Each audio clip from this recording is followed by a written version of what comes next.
Namo Buddhaya. Good evening. Welcome to the Buddha Dharma TV.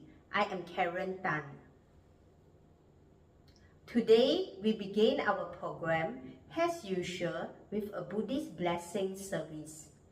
To have the desired calmness, please listen to the chanting mindfully and calmly. Siriditi matite jo jaya siddhi mahiddi mahagunang aparimita punyadhikarassa sabbantharaya nivarana samattassa bhagavato arahato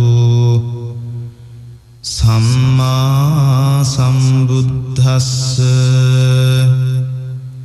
Dvattingsa mahapurisa lakkhananubhavena asityanuvyanjana lakkhananubhavena attuttara satamangala lakkhananubhavena cabbanna rangsyanubhavena ketumalanubhavena dasaparamitaanubhavena dasa upaparamitaanubhavena dasa paramatta paramitaanubhavena sila samadhi panyānubhavena buddhānubhavena dhammanubhavena sanghanubhavena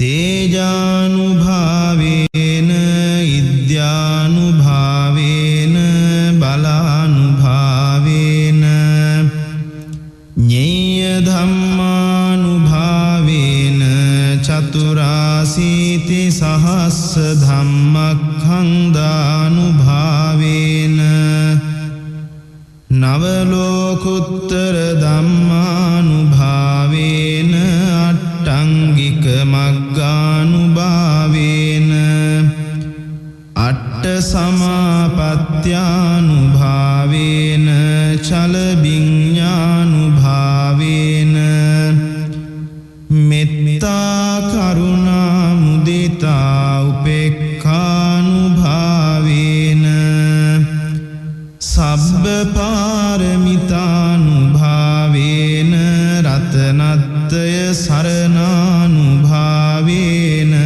tuihang sabba roga soka upaddava dukkha domanassu pāyāsā vinassantu sabba saṅkappā tuihang samijjantu dīghāyuko hotu satavassa jīvena samangiko hotu sabbadā ākāsa pabbata vana bhūmi tatāka gangā mahasamudda ārakkaka devatā sada tumhe anurakhantu sabba buddhānubhavena sabba dhammānubhavena sabba saṅghānubhavena buddha ratanaṅ dhamma ratanaṅ sangha ratanaṅ tinnaṅ ratanānaṅ ānubhavena caturāsīti sahassa dhammakkhandānubhavena pitakattayānubhavena jinasāvakānubhavena sabbe te roga sabbe te bhaya sabbe te antara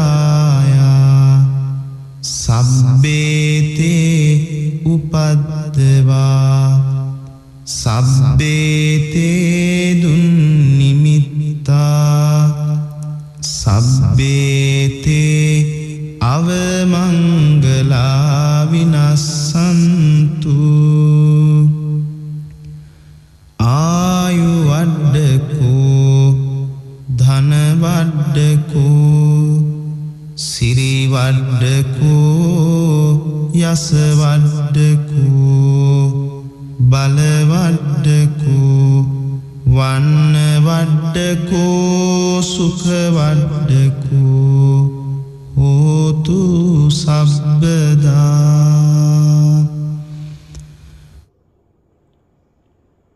Now, let us focus our attention on Venerable Ajahn Achalo as he presents the insightful discussion. Prepare yourselves for a deep dive into his wisdom and guidance. His words promise to enrich our understanding and inspire us to reflect on our actions. Please welcome Ajahn Achalo of Australia to conduct the session 8 of his discussion. In the past, I used to look forward to life with purpose of being alive and able to cultivate parami. In recent years, I find myself not taking delight, no spark of joy like before. At the same time, this person is neither happy or depressed about this situation. Just curious if it is nekama. So I think it's a bit more equanimity. And equanimity is a not very well understood quality. Equanimity isn't nothingness, it isn't indifference. Equanimity is sometimes described as equipoise, or staying unwavering. And one of the things Tanajan constantly says with regards to mental cultivation in terms of developing quickly is to train in keeping the mind in the middle, not delighting or falling into delight or the opposite of delight. So not falling into being swayed into liking and disliking, being pleased or displeased. So if we find that there's more kind of ordinariness to life, I think that's actually development. And we can be a bit confused about that, because so much of what we get socialized with in the media is that really living life is about peak experience and lots of experiences. But in Buddhist practice, we're aiming for contentment and well-being and balance as a support for insight. So we actually don't want too much impingement. So is it the beginning of nekama? Possibly. Like not delighting and being excited. There is some renunciation. But I think as I was saying earlier, it's having an adult's perspective about what is actually possible in the world. Or when we're growing up, we're teenagers, we're young adults, we're full of hope. But we don't know yet that even if we get the lover we want, it won't fulfill us completely. We kind of believe it may, because we don't know yet. Or the university course we wanted, or the job we wanted, etc., etc., the car we wanted. But once we've had a few of those things, a few successes, got a few of our wishes, and we begin to realize that even when I get what I want, it doesn't make me very happy. I knew one man who had a Mercedes-Benz, and he said that there were 2 happy days: the day he got it and the day he sold it. He thought he really, really wanted a Mercedes-Benz, but when he had it, he had to worry about it getting scratched and had to take it in to get tuned up and serviced, and repairing was expensive. And so the world of materialism and sensual pleasure is often like that. It doesn't... Lord Buddha describes it, he gives various similes. It's like a dog chewing a blood-smeared bone, never getting any meat. So that's what sensuality is like. It's promising something, but it never delivers quite what we would hope it would. So becoming a little more wise of the limitations of the world,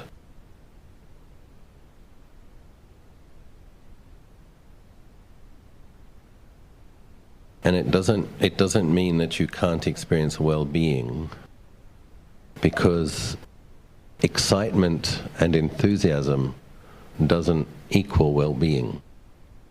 What goes up must come down. It's I think if a person is generous, you know you're a good person, you know you're an ethical person, you've been generous, so you know you strive to do good, you have a spiritual refuge, you ultimately have a goal that you trust, and you're plodding towards realizing that goal. There's a certain contentment that comes with that, and Lord Buddha praises contentment. Tushita, heaven, so 4 heavens up, is sometimes described as the heaven of the contented. So, and Lord Buddha praises the quality of being content with little. For the monks, he tells them, encourages them, aim to be content with little. So you might not get as much as you got before, but you're more content with it, because you're training in appreciating and knowing the right amount. So it's okay. It's probably a good sign. And the fact that the person says they're neither depressed, they're not particularly depressed or about it either, it suggests to me that there's just more balance. This person has a sensitive mind, dear Ajahn. After transferring merits to all beings, they come to ask for more. So this person is aware of subtle-bodied beings. Is there any way to stop them from coming because it disturbs my sleep? There are too many. So that does happen for some people. I think for people who have that kind of sensitive mind,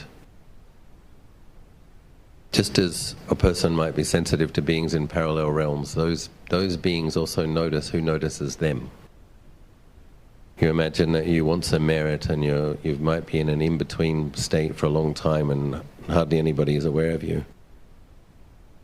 Finally somebody comes along who is aware a little bit and cares and dedicates merit. So such beings may have been hungry or cold and lonely for a long time. So somebody gives them some attention, they want more. Normally I have this issue sometimes, less than before. So what I would do as a general strategy is one does spread metta, one does dedicate merit, one chants the Metta Sutta. That's the appropriate response as a Buddhist, to try to help unseen beings to the degree that we can. But we need our rest, we need our sleep, we want our meditation undisturbed. So there are certain chants that, some chants for spreading metta, but then other chants which are more powerfully protective. So one chant that Ajahn Anan used to recommend to me was the Jina Banjara Gatha. It's, I think it's probably in this book, the Jina Banjara Gatha. It was a chant that was made famous by a monk in Thailand, Somdet Do. And this is like a Theravadan mandala. It's a very interesting practice. Apparently it originated in a Bayagiri monastery in Sri Lanka. And Somdet Do edited it, made it a little bit shorter. And he did say that if anybody chanted it, he would protect them. And so 3 times. So you spread your metta, dedicate merit, chant the Metta Sutta, and then if you don't want to be bothered anymore, you chant this one 3 times. And in my experience, it works.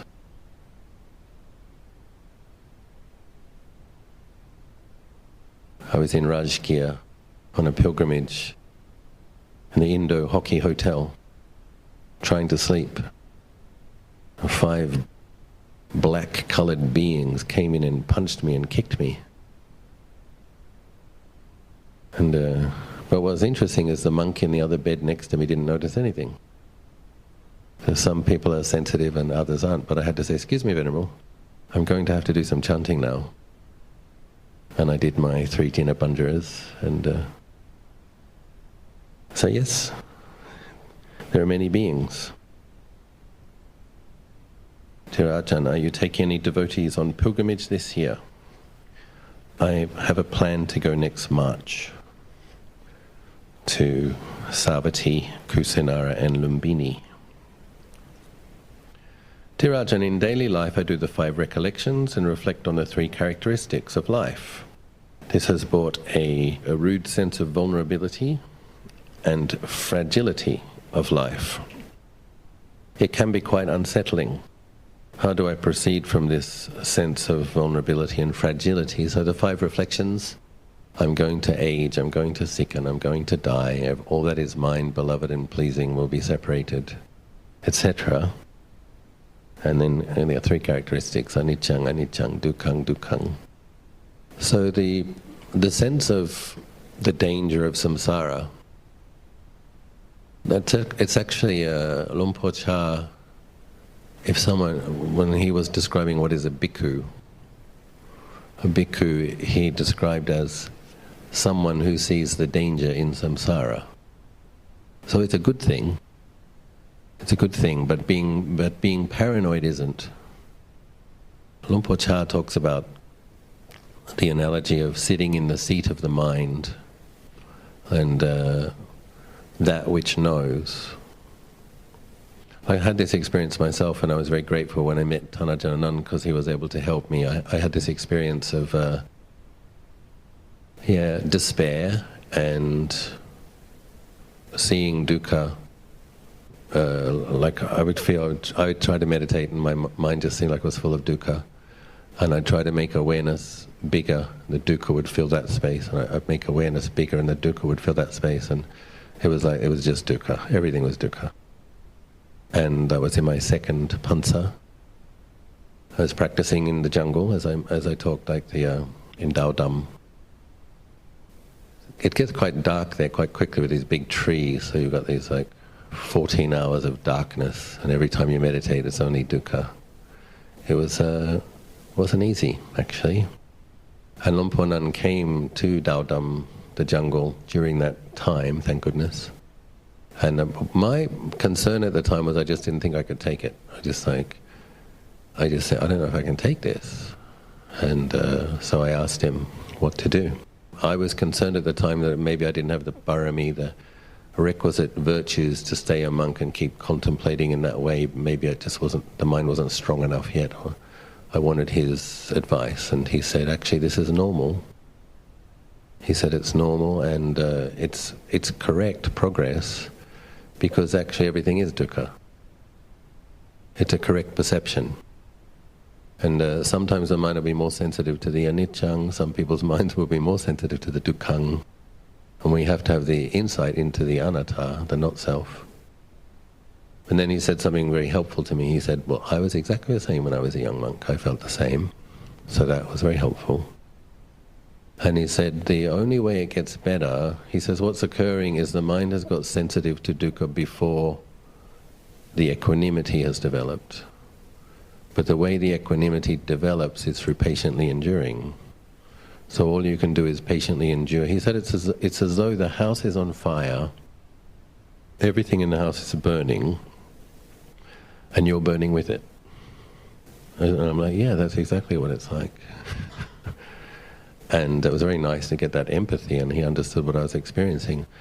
And he said, it is true, everything's on fire. And with impermanence, with craving, with clinging. He said, but patiently enduring with it, there will come the point where you will be able to rest in the awareness that knows the dukkha. But the only way that develops is through patiently enduring with it. Then he did suggest spreading loving kindness for the first 5 or 10 minutes of every meditation session, every single meditation session. We're saying you need to support the mind in the process of and develop metta and keep patiently enduring, and the equanimity will come. The awareness will get stronger, the mindfulness gets stronger, and the mind will be aware of the dukkha characteristic, but not be completely on fire as well. And in a way, it's like when you meditate, the mind gets more sensitive and the dukkha becomes more obvious. And the answer isn't to stop meditating, the answer is to keep meditating. And but at least knowing that that's the right approach is helpful. Someone who had been through it says, you're right where you need to be, you're on track, just keep going, be patient.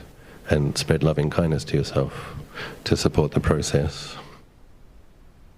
May I know how nibbida and viraga are supposed to feel like a not feeling of despair. So sometimes it does feel like despair. And but when it's mature, when nibbida is mature, and the sense of weariness about the conditions that are not satisfying, which are bound up with dukkha, when the meditation matures, the weariness itself helps the mind to find a quiet, peaceful place. So it's sobering, is one way I would describe it. It's sobering. And sobriety is a beautiful quality, actually. It's clarity, stillness, centeredness. There's another phrase in Thai, sulot samved, is spiritual sadness. I remember when I was, again, practicing at Thanajan's, I think that was, second year. I was having this experience where the mind would just get so sad. It was like, it was as big as the sky, and it was just sadness. And I'd begun to wonder, do I need some medication? Because this is a lot of sadness. But what I noticed was there was a peaceful quality to it. So I asked Thanajan, and he says, actually this is one of the forms of rapture.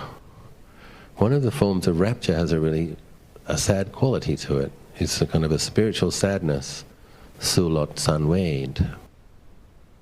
And again, just having a teacher that said, it's okay, this is wholesome. Because I wasn't feeling sad as an individual, it's just that when I meditated, there was sadness as big as the sky. And I don't know about you, but if you've looked at samsara lately, it is kind of a sad place. So again, it's like the mind is recognizing there's all this association with the dislike, separation from the light, aging, sickness and death, war, famine, poverty, all of that. And once Thanajan told me to trust it, it was wholesome. What the experience was like was the sadness was so big the sense of self would fall away. There was nowhere for it to hide in a way, or there was nothing to hang on to, everything hurt. And so there was just this cool quality of sadness. And it was actually very peaceful. And as soon as I learned how to meditate with it and learned to kind of enjoy it, it stopped happening. Often that happened, the mind changes, the various dharmas that are ripening in the mind and the karmas that are ripening are changing. And I think one of the things that happens when you're a monk is if you keep virtue for a long time, Luang Por Chah says this, you get the happiness that comes from having been virtue, it creates a certain type of merit, and then you get like a deva-like happiness, and well-being becomes quite resilient in the heart. And so once that started happening, Luang Por Anand said for Thai monks it takes about 3 years, for Western monks it takes 5 years for the well-being to become consistent and stable. So with that consistent and stable well-being, the sadness didn't come around so often. But it was an interesting experience. You keep trying to come inwards. So I like to observe the breath in this area. And so when things are dukkha, okay, let go, let go, let go, let go as much as you can. Stay still, stay quiet, stay in your center, come in as deep as you can. And then that becomes a kind of a samadhi, becomes very peaceful, because the mind isn't going out and isn't moving. And so we have to use the weariness to bring us further inwards. We have to use the sobriety to make us further centered. And then when we read the Anattalakkana Sutta tomorrow, the last paragraph, I'll read it now. Because, it sounds depressing, doesn't it? Weariness, sadness, dispassion. But listen to the next word. Seeing in this way, bhikkhus, the wise noble disciple becomes disenchanted with form, disenchanted with feeling, disenchanted with perception, disenchanted with mental formations, disenchanted with consciousness. Becoming disenchanted, their passions fade away. So this is what we don't see. When we're weary and dispassionate, we're not feeding craving for, craving not for, and craving for becoming. The mind is letting go of its flowing out into craving. That's a very good thing. It's coming inward. Becoming disenchanted, their passions fade away. With the fading of passions, the heart is liberated. So it's an important part of the process to understand. And listening to this sermon, the hearts of the 5 bhikkhus were liberated. I find that paragraph very helpful, very instructive, very instrumental, because oftentimes we can have an assumption that Buddha's practice will make us happier and happier and happier, and then you're an arahant. And it's not about happiness. It's about peace. And contentment, well-being, keeping the mind in the middle, equanimity, equipoise, ultimately liberation. And there is a lot of tranquility, there is a lot of serenity, there is meditative rapture. But it's not happiness. But Lord Buddha does say that in Kwam Suk Pranit Tisut, Lord Buddha says peacefulness is the most refined pleasure. So that's interesting. He does say that it's pleasure, it is pleasant. Kwam sangop bin kwam suk pranit tisut. Peacefulness is the most refined pleasure. So it's not that there isn't pleasure. So yes, be informed by the weariness. The world is a wearying place. Come inward, come inward, come inward. The mind will get cooler, more and more tranquil, more and more serene, more and more rapturous, more and more peaceful. Dear Ajahn, how does one handle remorse? I noticed it impacts on the quality of the meditation. This is part of the karma of doing bad things or unskillful things. If you did do the unskillful thing, you will feel remorse. And then there's one has to forgive oneself. And sometimes even if you forgive yourself, it doesn't mean the remorse will go away, or a sense of conscience. If it was bad, it was bad. If it was unskillful, it was unskillful. Conscience is a good thing. And but sometimes you have to have a bit of a conversation with it. It was like, I was acting under the influence of greed, hatred, and delusion. Yeah, I wasn't as mindful as I might have hoped. And I made some mistakes. I acknowledge the mistake. And I forgive myself, and I set the determination to try not to do it again, to behave better. And it's a process. The remorse in general, if you it kind of flows through the mind in meditation, and at a certain point it's kind of like you felt bad about this for long enough now. You can put this down. And forgiveness is usually sought from someone who is alive. How does one seek forgiveness from someone who has passed away? I think you can make merit, or you can have your meditation and you can dedicate merit and you can ask forgiveness. And whether they do or not, sometimes we can't know. But just doing that, I think, makes us feel better. And producing the merit, dedicating the merit to that being wherever they are. We know we've done something in terms of like a compensatory gesture. We're trying to make up for it. And I've had discussions with people who've said that it does feel better than doing nothing. It's like do good things in their name, say sorry, and dedicate merit to them. And ultimately we have to forgive ourselves, and the process of forgiveness is then we also set the intention to do better. So it's a training. We're training in refining and purifying our virtue. We were talking last night about Sumedha, who was already incredibly gifted, talented, virtuous, amazing sila and samadhi already.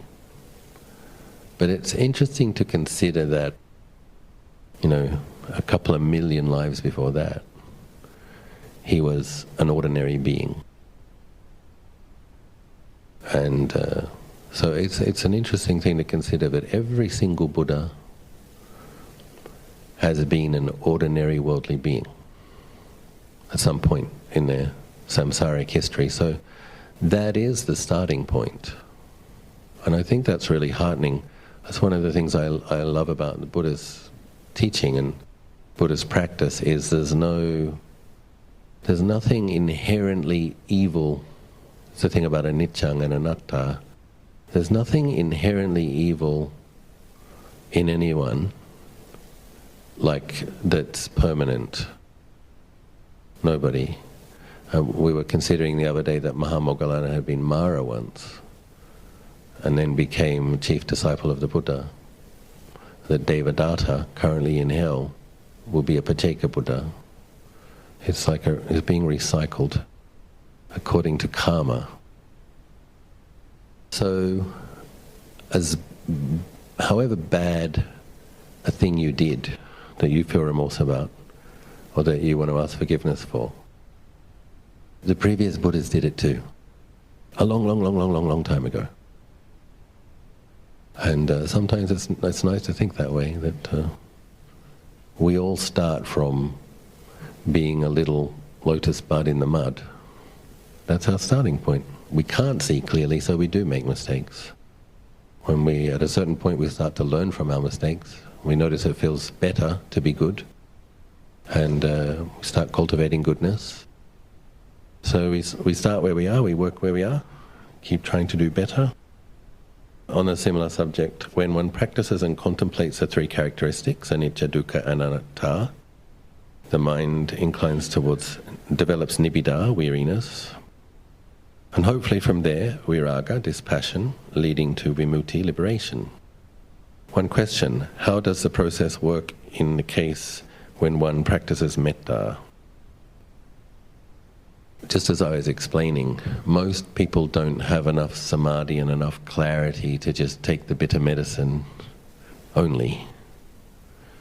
If you're contemplating in ways that give rise to nibbida, weariness, but you're not yet, it's like those 5 bhikkhus, they were ready to hear it. And they had vast accumulated merits and virtue. So they went from nibbida to dispassion to liberation. For most people, it's a longer process. And we need to support, like Ajahn directly told me, someone who was liberated, I believe, directly told me, start with metta every session. Then, and he's explained that loving kindness supports the development of mindfulness because qualities like anger and irritation, impatience, holding grudges, that darkens our mindfulness. Metta brightens our minds and lessens those darkening qualities, so then the mindfulness gets better. So in terms of taking metta as the vehicle for liberation, that seems to be a practice for very refined characters. And in the last couple of centuries, from what I can gather, most people have done it through body contemplation. And most of the arahants, seems like body contemplation was their main mode of stream entry and finishing off, at least in the Thai forest tradition that I'm aware of. But in theory, and I asked Ajahn this, and he said he's the one that told me this is the case, that if a person has a sharp enough mindfulness and is contemplating the impermanence of phenomenon, as the mind comes out of the metta jhana into the upajjhara state, the neighborhood concentration, and then that upajjhara becomes from refined to intermediate to coarse upajjhara.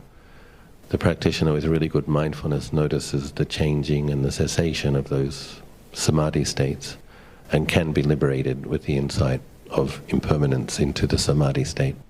And Lord Buddha did praise that as the most beautiful form of liberation, because the mind goes from bright and full of love to pure, bright and pure and transparent.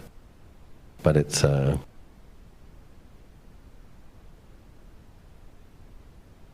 for very refined characters. Be a nice way to become enlightened, wouldn't it? Come out of the metta jhana and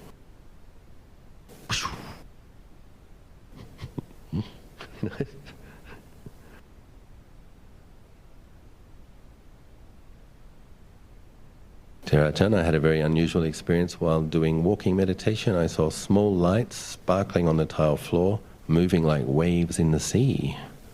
What does it mean? I don't know.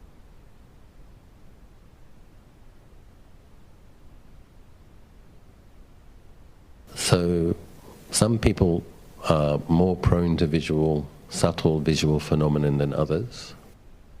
And I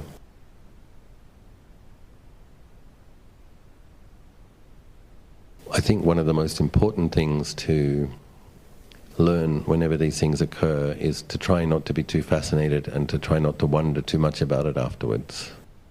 And basically it's a visual consciousness, but it's more subtle visual consciousness. So these monks that have what they call datip, the purified divine eye, it's still, if I've understood correctly, it's still eye consciousness, but it's a more subtle eye. It's the mind's eye. Just as devas can see, devas have eye consciousness as well. And they have more subtle eyes. And but just as if you're walking meditation, and in the forest tradition we practice walking and sitting. And so if you're on your walking path and a bird flies by, you don't go, "Oh, what kind of bird is that?" Which we train in looking 2 meters or 3 meters in front of us and keeping down. And whatever bird flies by, we know the bird. Noting. We don't do get the binoculars, what color is it? Where's it migrating from? There's one monk in my monastery that does do bird watching, but anyway. While doing walking meditation, we're just aware of, if a leaf falls, one is just aware a leaf fell. But one is feeling the feelings at the bottom of one's feet. So it's probably a good sign that the mind gets more subtle and starts to experience more subtle phenomenon. But becoming fascinated with them is kind of it's a distraction. And if you have the propensity to see more subtle visual phenomenon, the more you practice, you'll see more, and then you'll become somewhat accustomed to it, and you'll see the ordinariness of it. And it's still seeing nature, it's just seeing a more subtle level of nature. And basically there are nagas in rivers, in the ocean, in ponds, in artesian basins under the ground. There are devas in trees, everywhere. And people think it's really exciting if you see nagas. Maybe there's more nagas than human beings, you know. It's not that exciting to a naga. Nagas see nagas every day. So yeah, there's Bhumma Devas. We do the chanting in the Dhammacakka. Bhumma Devanang Sada Manusa Ve. So the Bhumma Devas shouted up to the Dawatingsa Devas. The Dawatingsa Devas shouted up to the Yama Devas. So in Thailand they have these little houses with little people that they offer flowers to. Basically they understand that there are beings that look just like humans on a parallel realm in the same place that their house is. So they make offerings to them, and even if they don't see them, they kind of say, "I'm going to the temple to make merit, you can come if you want to." I know people who do that. And keep an eye on the house, you know. So yeah, it might have been a naga, if it's rippling like a wave. If it's sparkling, some of them have sparkly scales. But it might not have been. But if you keep meditating, you get more ability, you'll see. Dear Ajahn, how do I overcome the habit of prioritizing others' needs more than mine? Putting aside my own needs. I don't know. For me, it's usually exhaustion. Exhaustion is what helps me prioritize my own needs. I used to find it really difficult to say no. It's a new habit, and now I find it easier. No. Sometimes I say no and I go back and think about it and call back, oh, okay. Sometimes you say no first and go back and have a nap and wake up, feel okay. Yeah, okay, I can do that. Yeah. We do need to take care of ourselves. Some people, it might be the result of lifetimes of being kind and generous and developing metta, is that we do have that tendency to want to help others. And I'm not entirely sure. All I can say that in my life, exhaustion helped. Exhaustion helped me find the point where I would say no.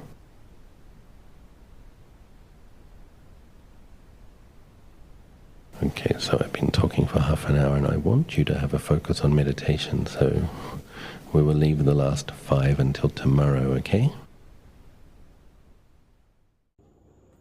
Let us take a moment for a short intermission and immerse ourselves in the enchanting melodies of the song, sharing Dhamma, spreading metta, beautifully explore a Buddhist hymn.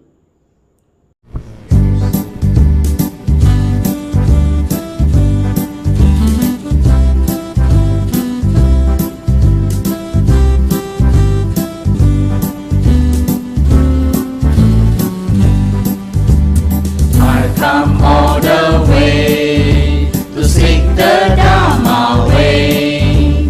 Over the next couple of days, here is where I've got to stay.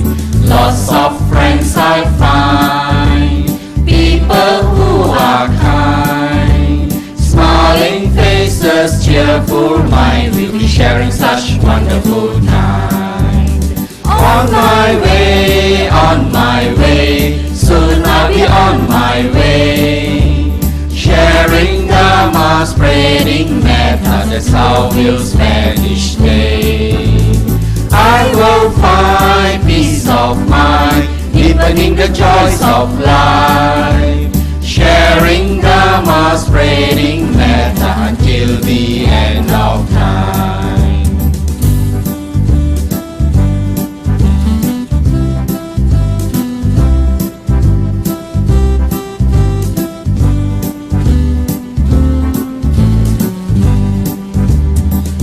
This same blue sky, why is there so much strife? Clinging, grasping all the time, never feeling satisfied.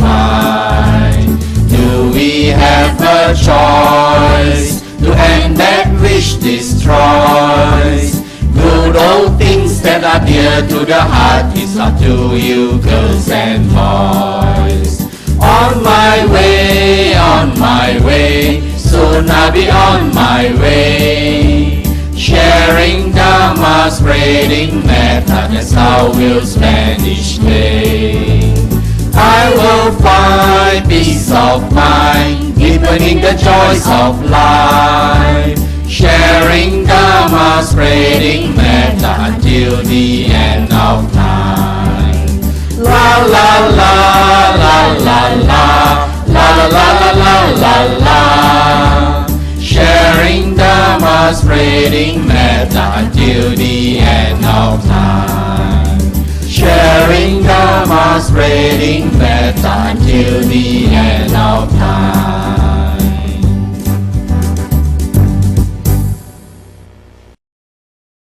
Please now join us for our upcoming insightful talk with Venerable Bhikkhuni Ayya Satusika of the United States. Her insights are remarkably rational, requiring your outer focus to unravel the profound depths of her Dhamma discourses. Don't miss out as Venerable Bhikkhuni sheds light on the popular topic, mindful parenting. Now, please welcome Venerable Bhikkhuni Satusika to talk on this valuable topic, mindful parenting. Thought I'd just tell you a little bit about my experience. I was 20 when my was born and 22 when my daughter was born, and so I had to do a lot of growing up with them. And I tried a lot of different things to try to be a good parent.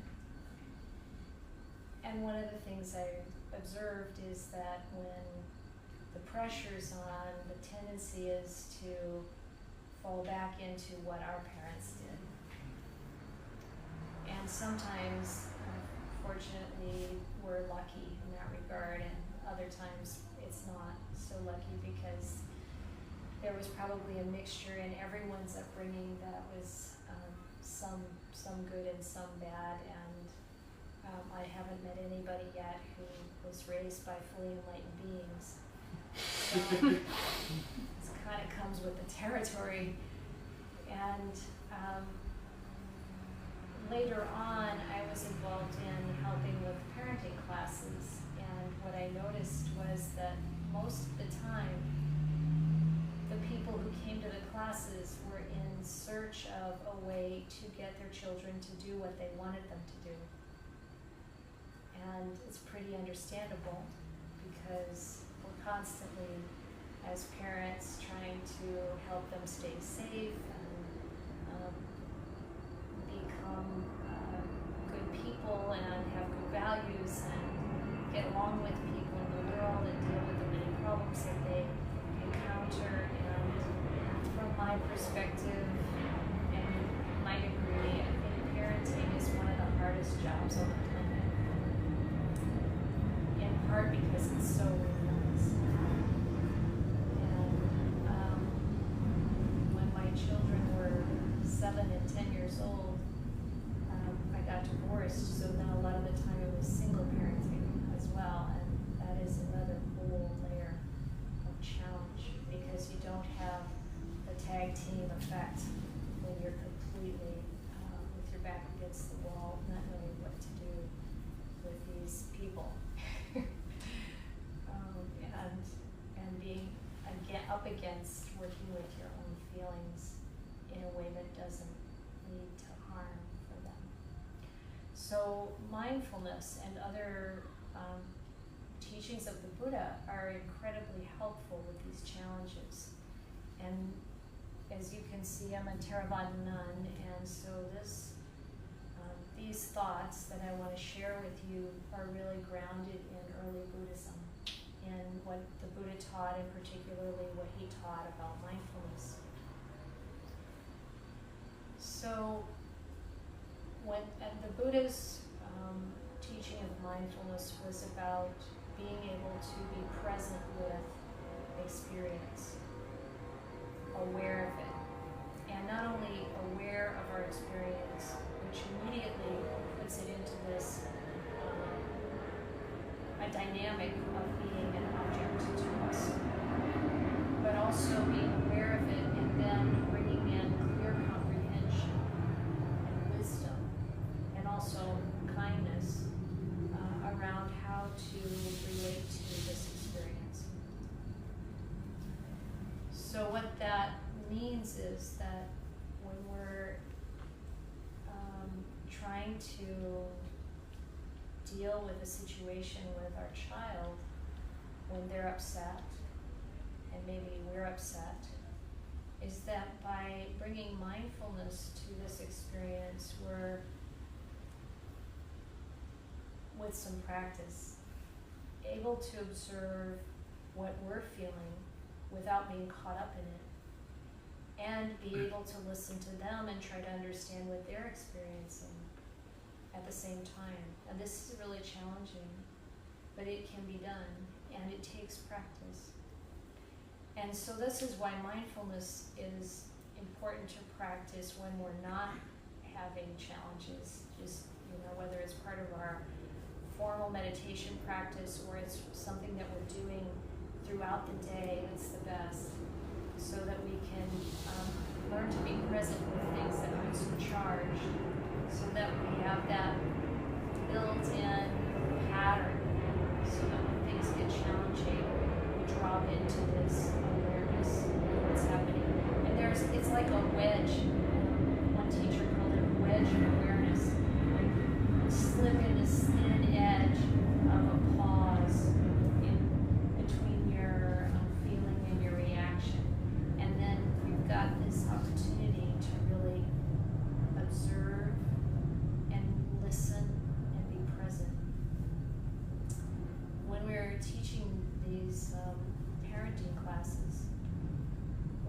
parents really learned, instead of just how to get their kids to do what they wanted them to do, was how to listen to their kids. And the encouragement was to really listen. And now that I put this in a context of the Buddhist teachings, I really see it as seeing the situation as it is, and seeing this other person here as they are. And of course, this can be applied to any aspect of our life and any relationship. But to see our child in the state that they are, and try to understand it, and try to understand and help them to express what it is that's going on for them. And then also finding the ways that we can express what's going on for us. How we can explain to them how important it is and how it affects us when they behave in certain ways, for example.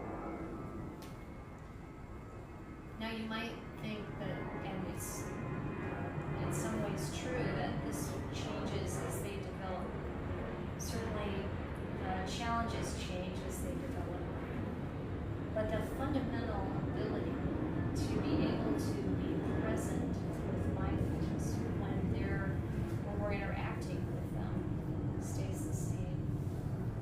And being able to see what state they're in, what state we're in, how that's affecting things, what can be done to support them, and what we need to support us, all in the same process, is really possible and something that we can practice.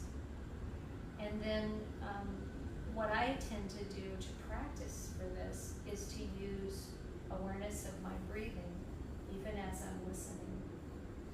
And my son in particular has this incredible capability to talk forever, and without much opportunity to get a word in. And so I found that really being present with my breath and listening to him helped me to see where all that was coming from, and to bring a sense of calm to the situation. And it was helping me not feel like I had to react to what he was saying so much, and I could really let this process unfold and come away from it with a peacefulness in myself. And it's and then being there, able to really come to a place where I knew what I wanted to say to try to support what was happening in a good way, move it in a good way, influence it in a good way.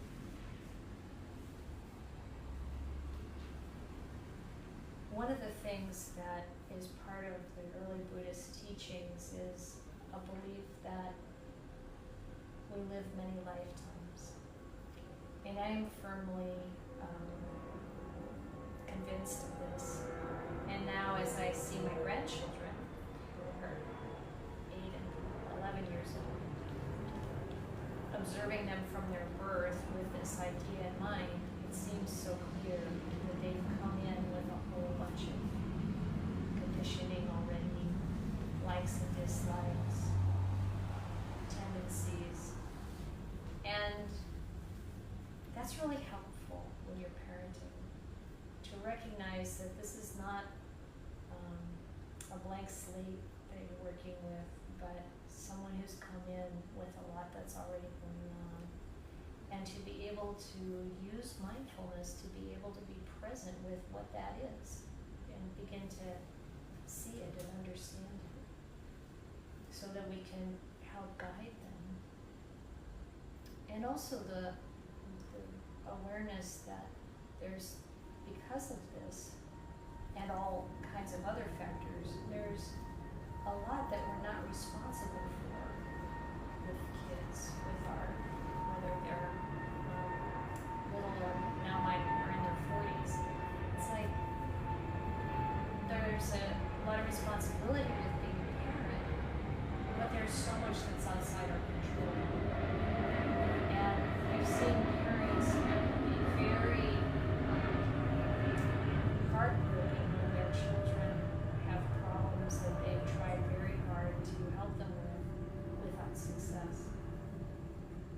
at the karma, the background, what they've come in with, and so we can do our best to try to support that in a positive direction. And then letting go and having equanimity about it. It's hard, but it's possible. And it comes with practice. So just knowing that every being, every living being comes in with a history and leaves, they have their own path. And we have the opportunity to support that as they're in our life. But that's about all. It's not in our control. I really figured that out when my son was about 2 years old. This is a process that is not in my control. And the sooner I accepted that, the better, more happiness I had. So my objective became to just, as best I could, keep him from doing long-term damage to himself or others. And that worked pretty well, actually. He later became a Buddhist monk. That's how I got like this.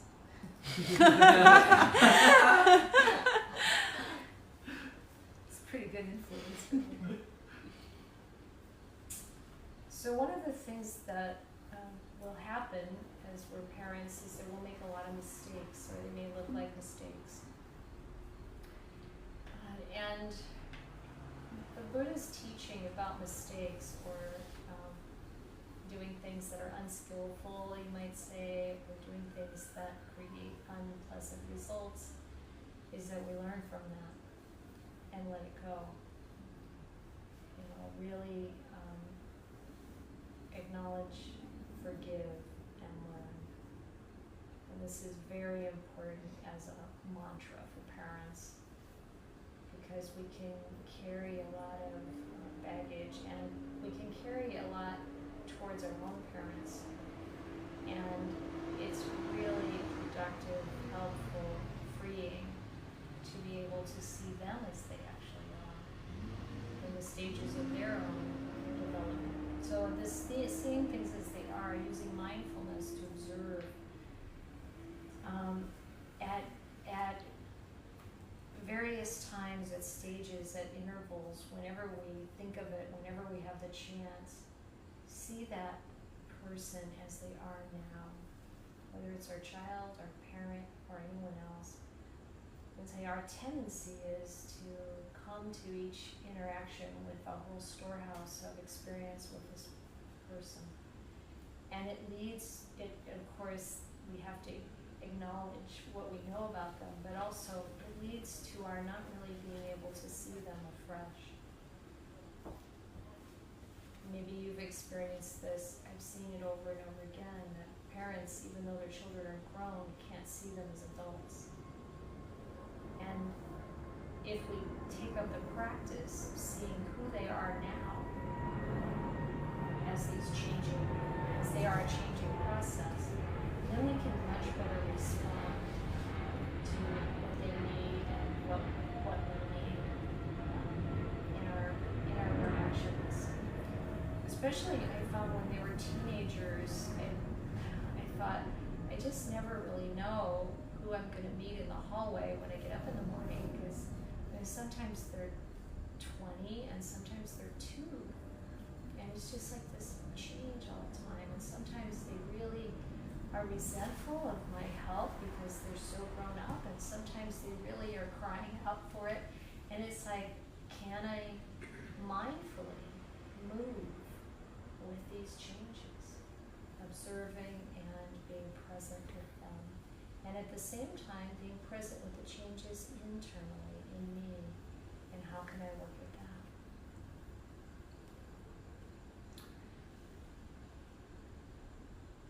It's lovely if you can teach your kids how to be mindful, particularly mindful of feeling, and this is, I think, the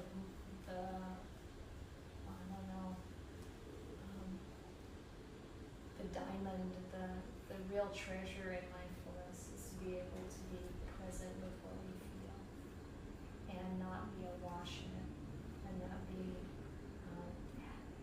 needing to suppress it or find some way to run away from it. And to be able to be present with what we're experiencing, what we're feeling in the moment, and observe it, and know that it's not who we are, that it's constantly changing, and just be able to like work with it as an object. This is a very important way to deal with any kind of suffering. And if we can teach our children that, so that when they're experiencing anger, for example, instead of being upset with them for being angry or trying to, somehow force them to not be angry, the best remedy, or like, just allowing them to rev up that anger is to see if there's a way to teach them how to be present with their feelings. If they can employ mindfulness instead of acting out when they're feeling something, this is a big gain. And we do it a lot by our own example. If we're angry with them and tell them we feel angry, but we're going to stay present with this feeling of anger, and we want them to wait a minute for us to calm down and then talk about what's happening. That's a huge positive example for them. And it's very sophisticated for us to be able to do.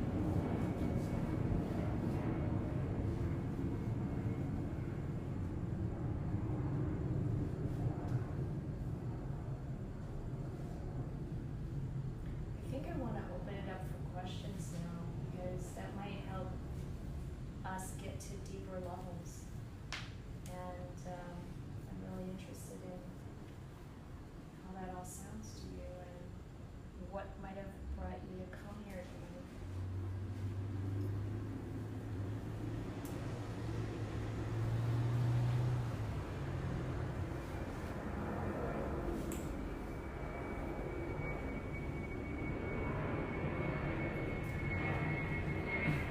So my career right now is I'm a teacher.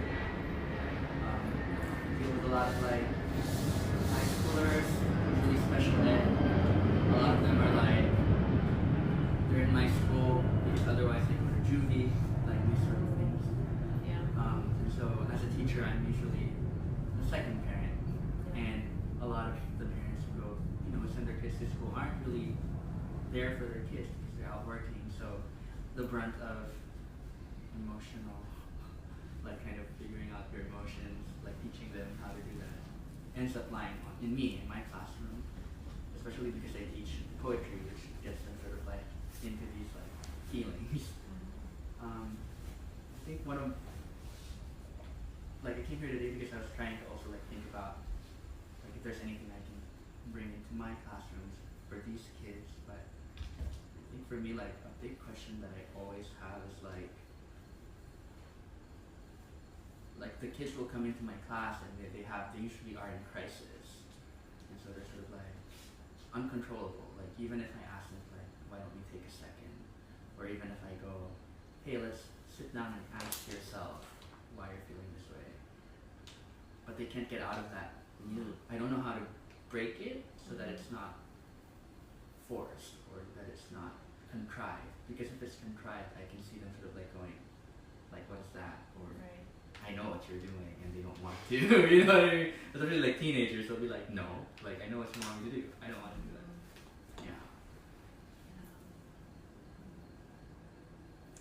It's a tough one because it depends so much on the situation and the person and how they are right at the time. I think the very first thing, of course, is how calm you can be. And I'm sure you know that already. And I think it's good if it's possible, as you're teaching poetry, working in,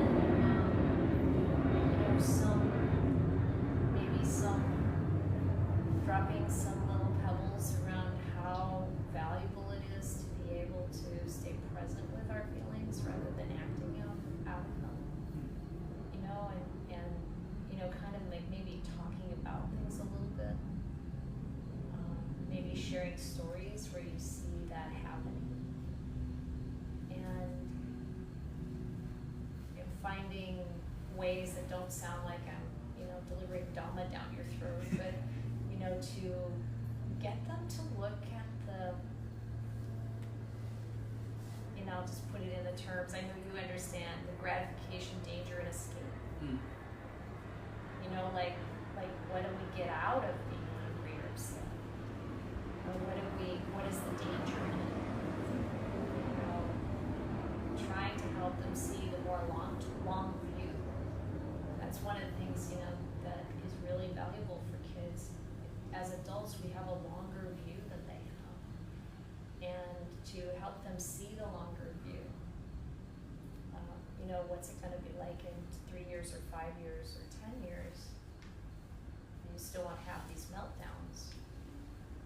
Or maybe try something else. But I think for them and for any kid, no matter how old they are, really, having the respect that they have this choice of how they want to handle it. I can give you a different example. I can give you some different ideas. I can give you some boundaries that I need to hold because of whatever else is important for anybody's safety or whatever. And some consequences that will have to go with that if you go outside those boundaries. But really, in the end of the day, it's your choice. It's your choice what you say, it's your choice what you do. And it's your choice how you do. And if they can grasp that they have choices and that they can actually do things in a way that's going to be better for them, they might just take it up.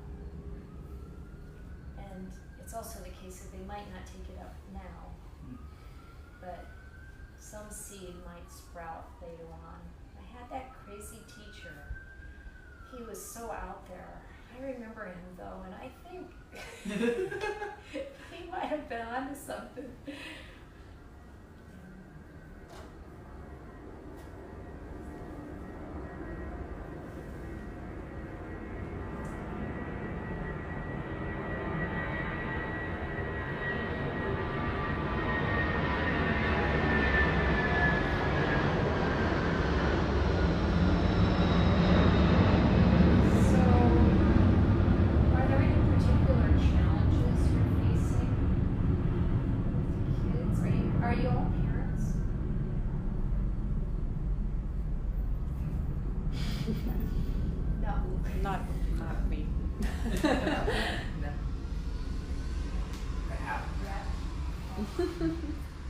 Sort of, I don't know if this is direct, it's not direct from this topic, but I have a 3.5-year-old and a 9-month-old, 2 boys.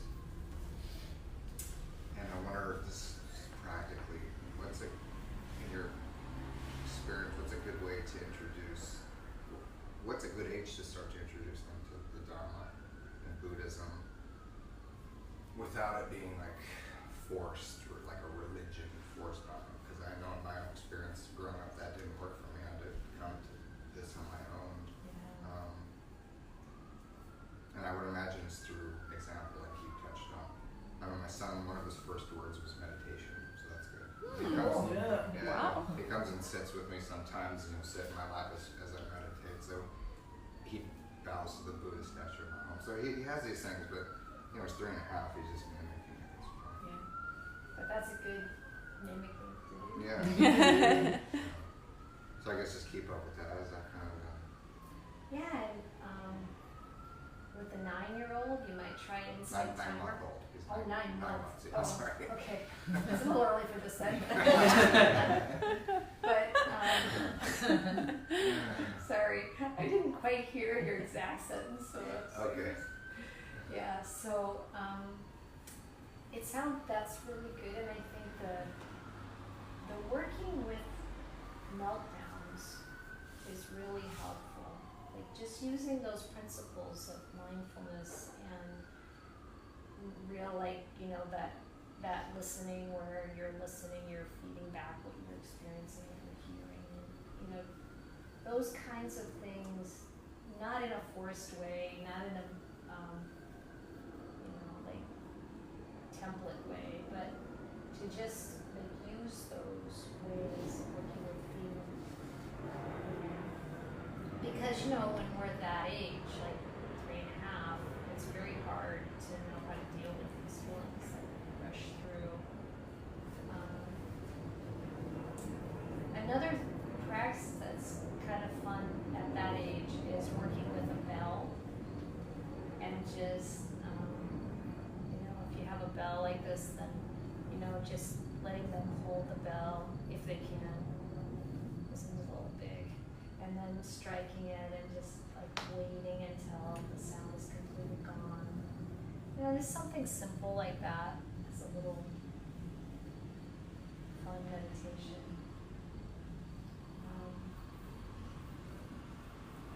You might think about, I don't know, what's his they're 2 boys, you said. What's his personality like? Well, he's a 3.5 year old, so he's pretty willful. He wants to. Well, it's funny when you're talking about that you didn't know, you know, if they want their help, or if they want their help, you know, it's like sometimes they really want it, other times they don't. So he's already experimenting with that. Right. He wants to be able to do things Wants to do himself. it himself. Sure.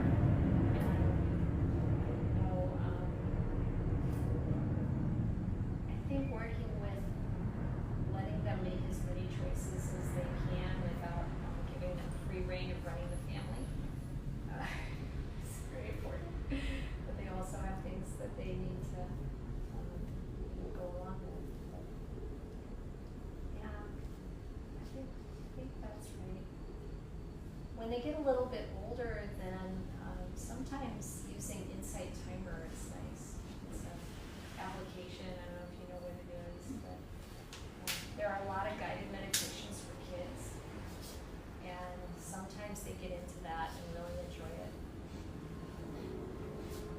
So let's see how that goes.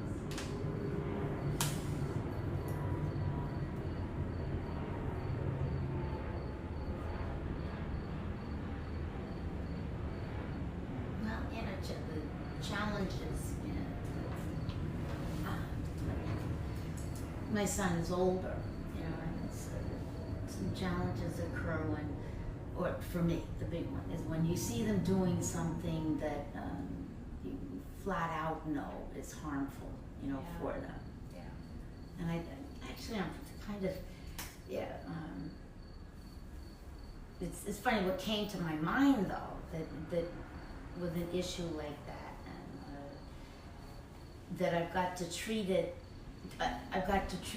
as I would a friend, and I don't want to be his friend. I mean, I know parents, you know, but I've got to be as careful about the way I engage with him about this topic as I would be if it was my friend, you know, who didn't meditate, didn't have, you know, didn't have the tool, you know, did not, you know, instead of trying to, but to be very respectful and kind and loving.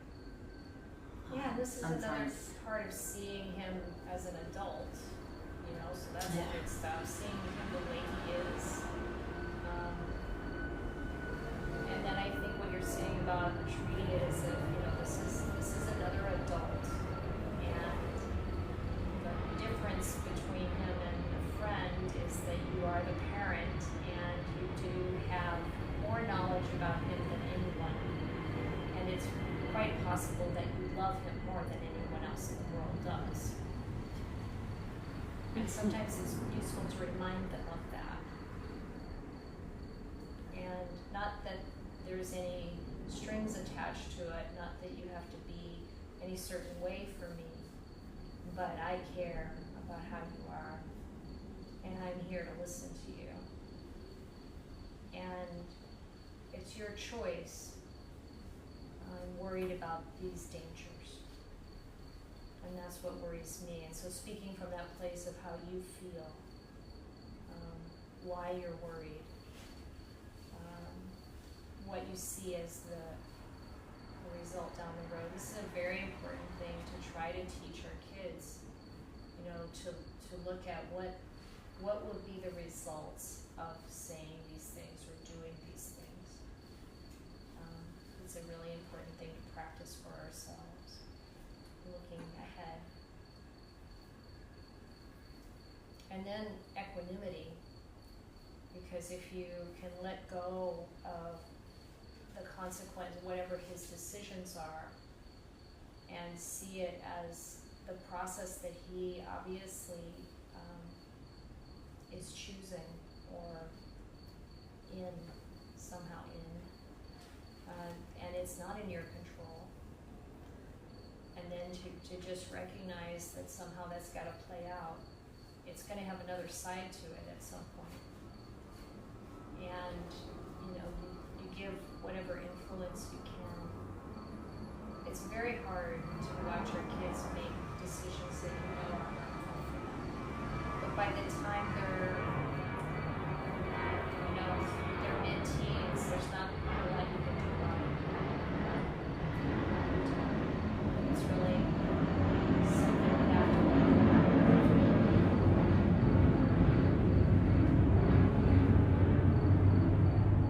It depends on the person, too. I've seen some 28-year-olds come to our place because their parents want them to. And they're really still quite pliable. But it depends on where he's at, how much you can listen.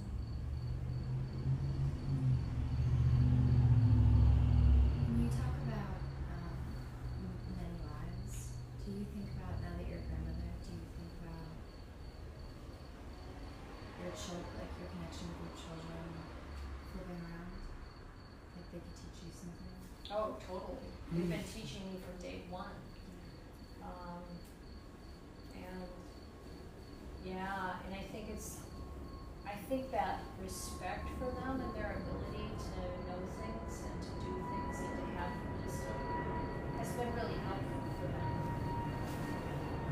You know, Buddhism, like this idea of being mindful and having clear comprehension and having wisdom means that you see wisdom where it is and you see it where it's not, and you call it like it is.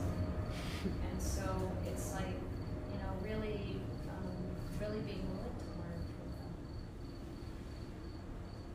And also giving them opportunities to develop wisdom and to shine.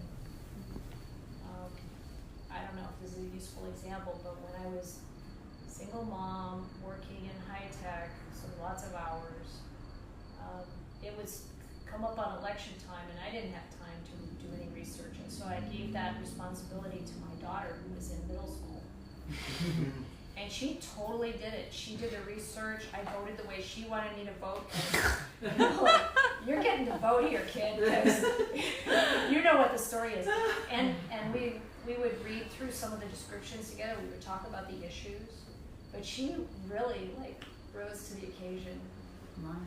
And yeah, so see what you can do to engage them in things where you do learn from them.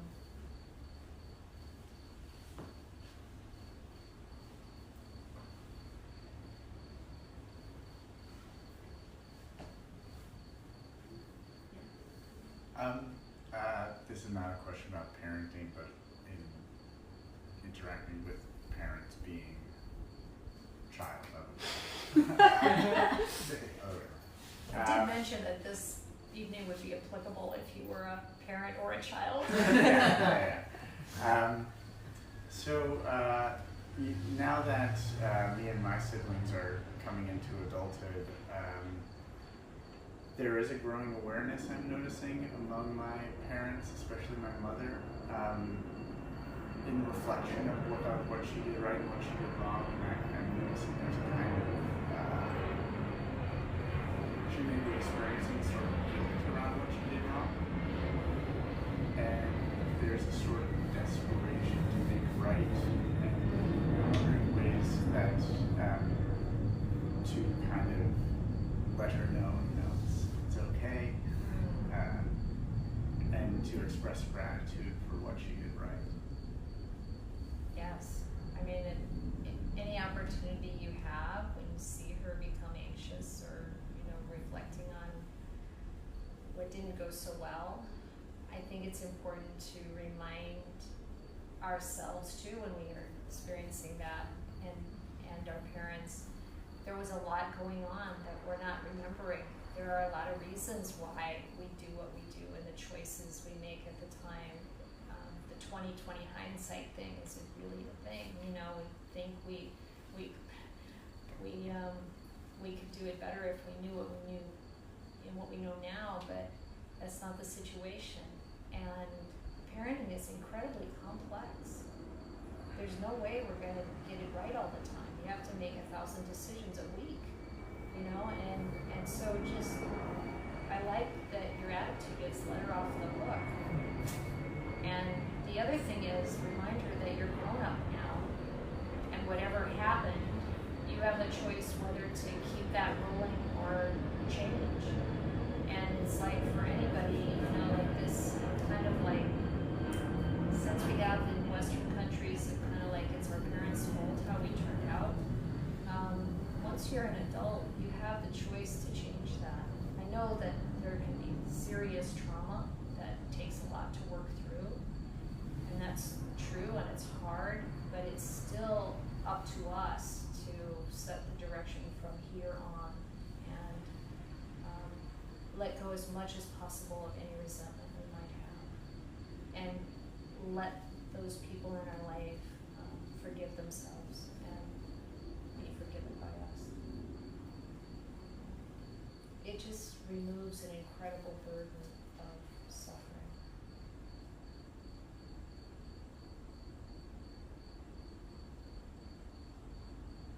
Any complaints about that? Anything else? This is your chance.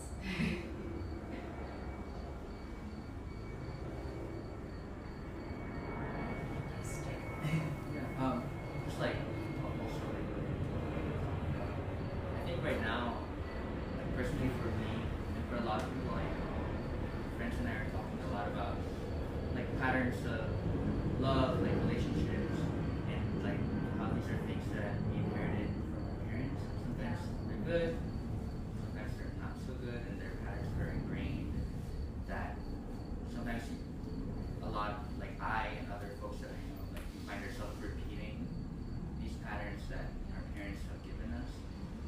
And I feel like, for example, for me, I feel like I'm at this point where I'm trying to undo that or like look through it, work through it, and I can see my parents like seeing that, and also kind of like realizing, oh man, like I contributed to that. Yeah. And so it's like when I'm in conversation with my parents, it's sort of like, it's kind of hard to talk about, yeah, I'm undoing all these things, but also like, how do I let you know that like, that it's not your responsibility anymore. Yeah, that it's okay, right? Although like, of course, like, as things come up, I will be like, yeah, I was upset about that, or yeah, you know what I mean? It's kind of hard to get them to understand that it's not about them. Yeah. Especially if we still feel upset about it. So first step is working through that. And again, it's the same process. It's like mindfulness of that feeling when you think about the thing that happened in the past and the feeling that it brings up, being mindful and present with it, noticing where it presents itself in the body, being able to watch that change, inquiring into it about what's behind it, really working with it in a way that it gets resolved. And letting go is the practice. It's just like continual letting go. Whether you're in meditation and you're letting go of, anxiety and thought, you're always letting go of something. This is the way to peace and happiness. And so letting go of that resentment, a lot of times all we need to do is see that it's still there, and then that can be enough. Notice that this is suffering why am I holding on to this burning rock? You know, it's like, you know, and then when that feeling is resolved in us more, and we're also able to work with, you know, you're still in relationship with your parents, even when my mom was in the process of dying. She wasn't quite actively dying yet, but I was staying with her to take care of her because she couldn't really walk safely, and we knew there was only months left. Some things that she would say would still bring up such strong feeling in me. And, you know, a long time before that, I knew that I didn't want to be irritable with her, but it's hard not to. And so the practice is like, oh, I know when she says this, I'm going to have this feeling. And then I'm just going to be with that feeling, and I'm not going to react on it. And it's like, this is the practice. This is be with this feeling. Know that it's going to go away. There's nothing really wrong. There's nothing really, you know, there's no reason to really be upset because it's just this old stuff. And so it's you know, like, as much as possible being prepared for that. And then, as you're kind of indicating, being conscientious about how much you share with them about what you're doing, and trying to share the things you're changing in your life in a way that, you know, you also acknowledge that your ability to change these things also comes from conditioning that came being raised by them. And let them, like you said, being conscious and being grateful for all the things that they did that were helpful.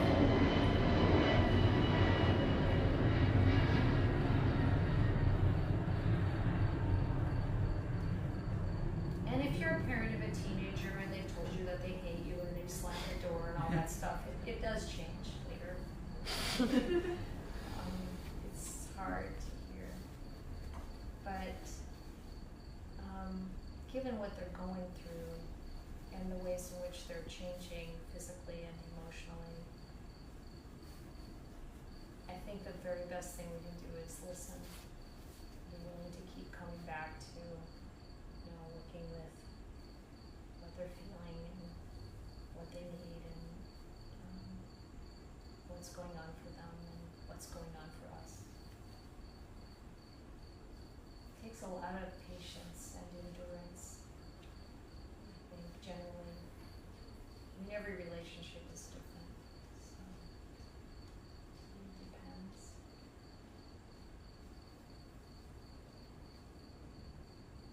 But all these qualities that we're touching on are valuable for the practice in any situation, any relationship, any workplace. So those classes that I was involved with years ago were for parents, but they had the version for teachers, or they had the version for managers, and they had, you know, it's the same kind of stuff.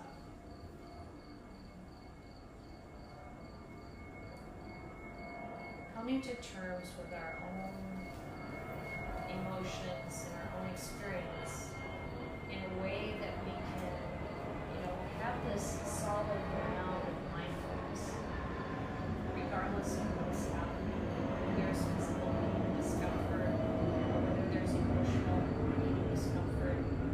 Having the ability to step back from that and observe it, be present with it, and not react from it. This is the key, and it's really possible to make great strides in being able to understand why this arises and why it's so sticky, and how to let go. And so as we develop that ability in all these different situations in our life, working with ourselves, we can also really help the people around us see this as a possibility, as a way to engage with life, in a way that we can let go, recognize that just because we're filled with desire or anger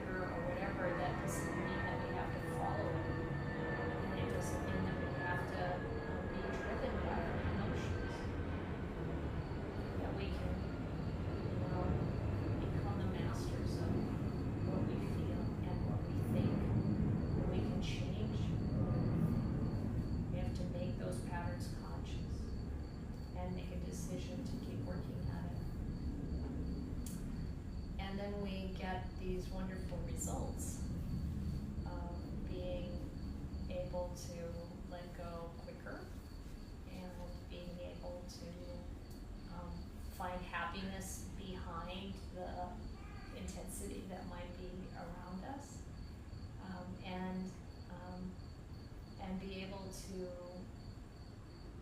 see more, sense more, understand more about what's happening than we could when we were caught up in how we feel.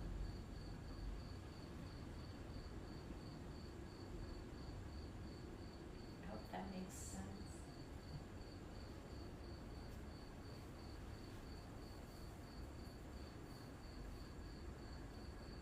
Any other questions or comments? Yes.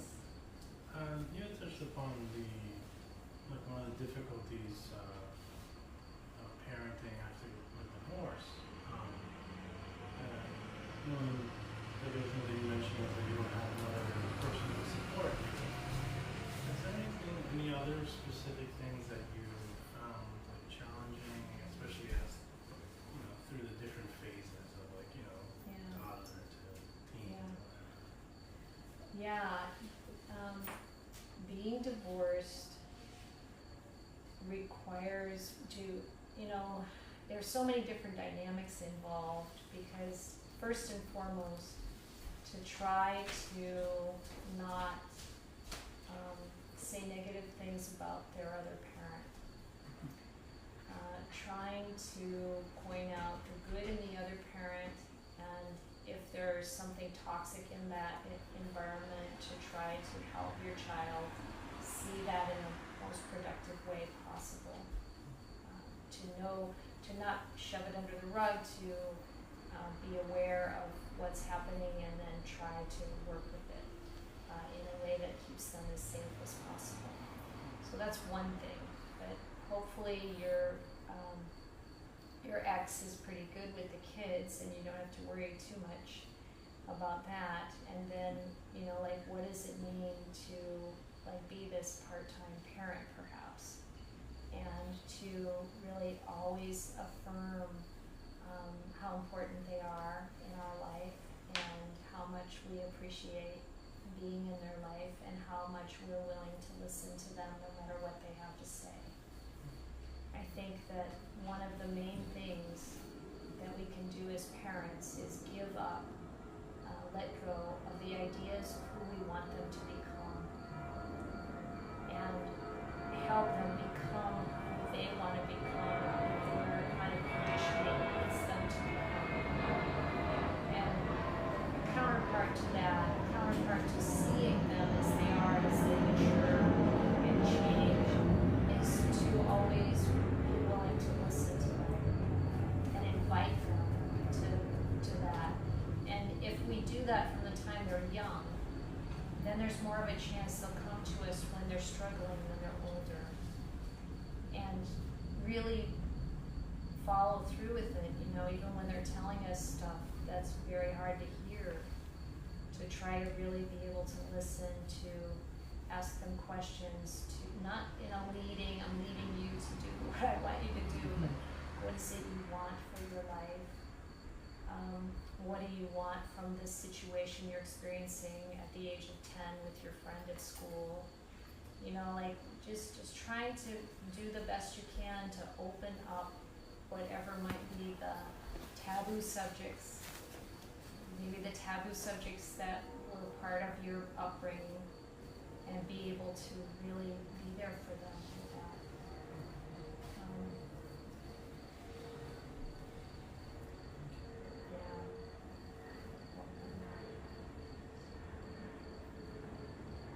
It's pretty wonderful when your child comes to you when they're in their teens and they tell you about something that's going on for them, like maybe their first encounter with sex with their boyfriend or girlfriend, and they want to know what you think.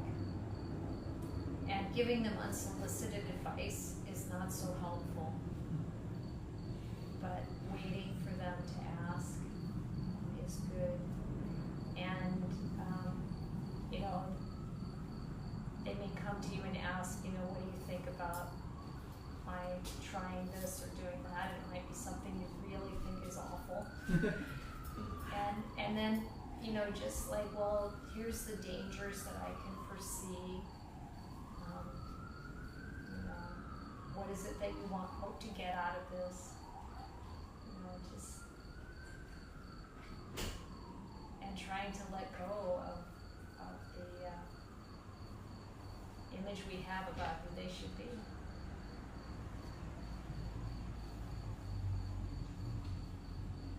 And I think that trying to keep them from doing long-term damage to themselves is a really good guideline.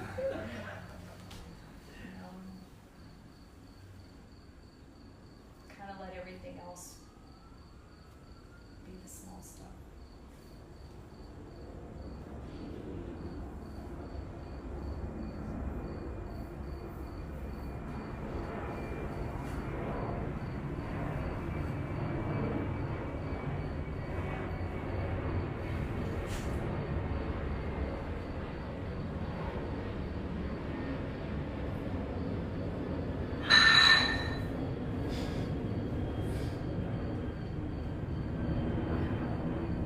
Just like, so the thing about long-term damage, like preventing kids, well, your child, for example, I feel like I've seen many parents who go about it in really overprotective ways that get the child to actually end up doing what they're trying to prevent the child from doing. Yeah.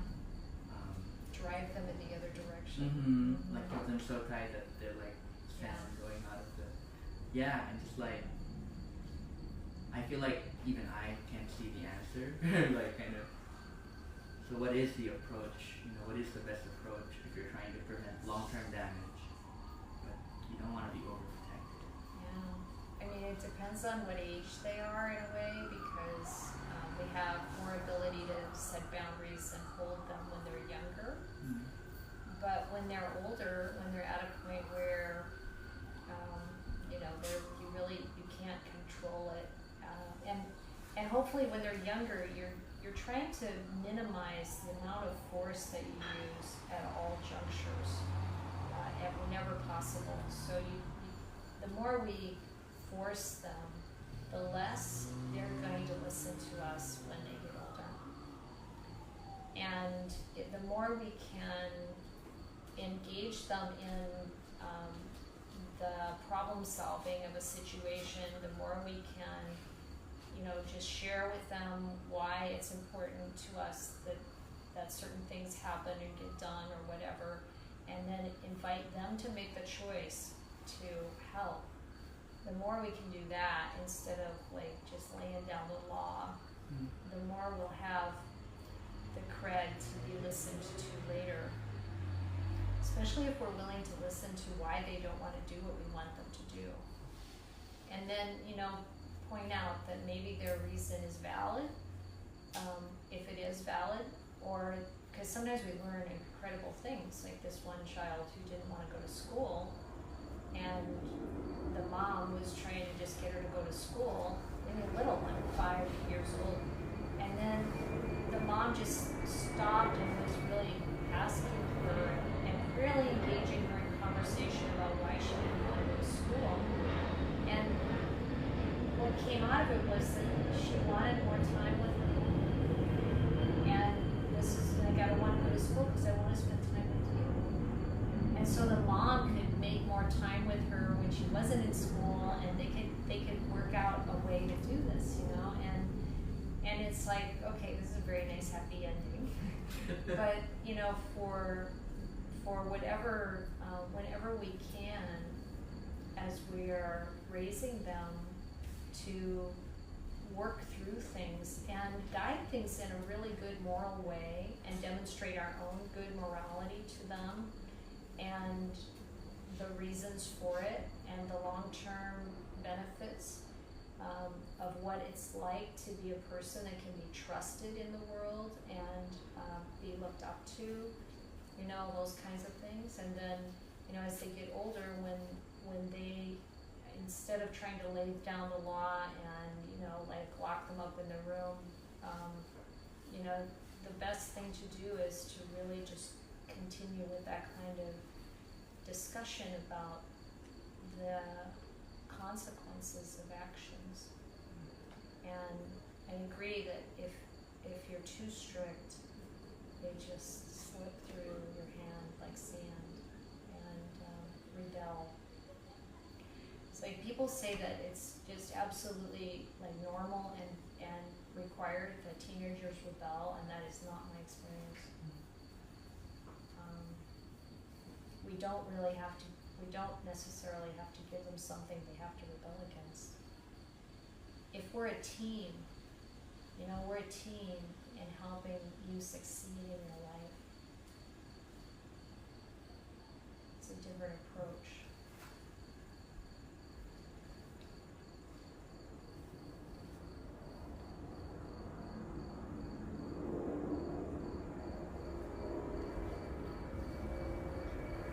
And the Buddha, I'll just kind of close with this one last. The way the Buddha acted with the people in training under him, he always talked to them about what they were doing. He never took somebody else's report and then kind of like tell them off or whatever. Whenever somebody came to him and said, so-and-so is doing this, he would say, okay, ask so-and-so to come see me. And then he would say, so are you doing this? This is what I've been told. Are you doing this? The really incredible thing is nobody ever lied to the Buddha. I think that's probably because if you lie to the Buddha, your head splits into 9 pieces or something. So you don't do that. But parents don't always have that kind of spiritual sway. So, but like always inquiring and not assuming that they're doing the wrong thing or that they're doing what you hear that they're doing. And the same when kids are fighting, so really listening to them. And it's a respect. Treating each other with respect. So I thought it was really great that the Buddha, every story is like this. Then he talks with them about what they were thinking, about what they were doing, what their intention is. And then if they're really like totally off track, he'll say, that is really stupid. Don't do that. Something like that. That's going to have really bad results. So, I think that's kind of it for tonight. Thank you for your attention. I hope that was valuable.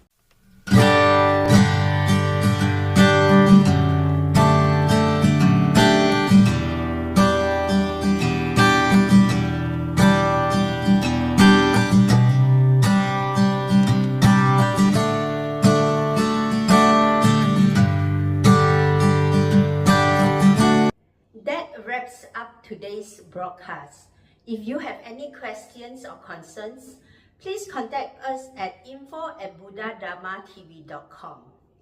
We work hard to share the noble, peaceful, and sublime teachings of the Buddha with you, helping you persuade the spiritual path under his wisdom. Please encourage and support those interested in the rational and enlightened teachings of the Buddha. Thank you for watching. Good night. Namo Buddhaya.